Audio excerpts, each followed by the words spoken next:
ভিতরে ঢুকে যাবে, তাকে বাধা দিতে পারবা না। তথাপি তোমার বাবার ইজ্জত যাতে নষ্ট না হয়, তুমি দরজা খুলে দাও। দরজা খুলে দেওয়া হলো। আজরাইল ভিতরে ঢুকলেন, ঢুকে নবীকে সালাম দিলেন, আসসালাতু ওয়াসসালামু আলাইকা ইয়া রাসূলুল্লাহ, আসসালাতু ওয়াসসালামু আলাইকা ইয়া হাবিবাল্লাহ। একটু জিকির করেন না, লা ইলাহা ইল্লাল্লাহ, লা ইলাহা ইল্লাল্লাহ।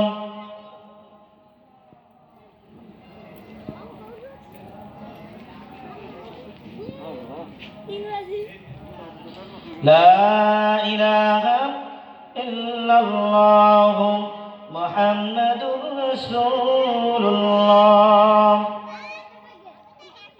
এবার আজরাইল আসসালাতু ওয়াসসালাম সালাম দিয়ে নবীর পাশে বসে বললেন। আল্লাহ নবী জিজ্ঞাসা করলেন, আজরাইল কেন এসেছ? আজরাইল ডাক দিয়ে বলে, নবী গো, আপনাকে নেওয়ার জন্য আল্লাহ আমাকে পাঠাইছে। তবে আল্লাহ বলেছেন যদি আমার বন্ধু অনুমতি দেন। কি বলেন? আল্লাহ নবীর কাছে জিজ্ঞেস করার পরে যদি অনুমতি দেন তাহলে যান কবজ হবে, না হলে ফেরত আসবা। যদি নবী অনুমতি দেন তাহলে তুমি তার যান কবজ করবা, অন্যথায় তুমি ফেরত আসবা। কথাটা যখন বললেন, এবার নবী রাখতে বলেন, আজরাইল তুমি বসো, আমার জিবরাইল আসুক, এরপরে তোমার সঙ্গে কথা হবে। কিছুক্ষণের ভিতরে জিবরাইল হাজির। সালাম দিয়ে নবীর কাছে বসলেন। নবী ডাকতে বলেন, ও ভাই জিবরাইল, এখন কেন আজরাইল আসলো? এবার জিবরাইল ডাকতে বলে, নবী গো, আল্লাহ তো এসব সংবাদ আপনাকে আগে দিয়েছেন, আপনার শত্রুও মরবে, আপনার মিত্রও মরবে, আপনিও মরবেন। এ সংবাদ তো আল্লাহ আপনাকে জানিয়ে দিয়েছে। তথাপি একদিন না একদিন তো মৃত্যুর স্বাদ আপনাকে গ্রহণ করাই লাগবে। তাই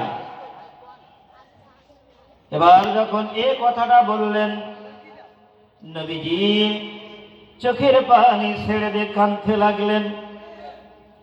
নবী চোখের পানিতে ফুবাইয়া ফুবাইয়া কাঁদেন। জিবরাইল ডাকতে বলে, নবী আপনি কেন কাঁদেন? দুনিয়ার থেকে চলে যাবেন এই জন্য কাঁদেন? না জিবরাইল, সেই জন্য কাঁদি না। ও নবী, খাদিজার কথা কি আপনার মনে পড়ে গেল? না, খাদিজার কথা মনে পড়ে নাই। নবীজি আপনি খাদিজার জন্য চিন্তা করবেন না, খাদিজাকে আল্লাহ জান্নাত দান করেছে। ও নবী, তাহলে আপনি কেন কাঁদেন? হাসান হুসাইনের কথা মনে পড়ে গেল নাকি? ফাতিমার কথা মনে পড়ে গেল নাকি? আলীর কথা মনে পড়ে গেল নাকি? নবী ডাকতে বলেন, না রে ভাই জিবরাইল, এদের কারোর জন্য আমি কান্দি না। ও নবী, জানতে বড় ইচ্ছা হয় কেন কান্দে। নবী চোখের পানি ছেড়ে দিয়ে ফুফাইয়া ফুফাইয়া কান্দে। ডাকতে বলে, আমার উম্মত, আমার এতিম উম্মত, আমি যখন দুনিয়ার থেকে চলে যাব তখন আমার এতিম উম্মতের কি অবস্থা হবে?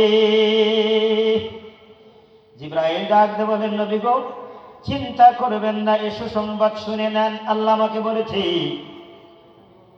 লাকাদ কানা লাকুম ফি রাসূলিল্লাহি উসওয়াতুন হাসানাহ।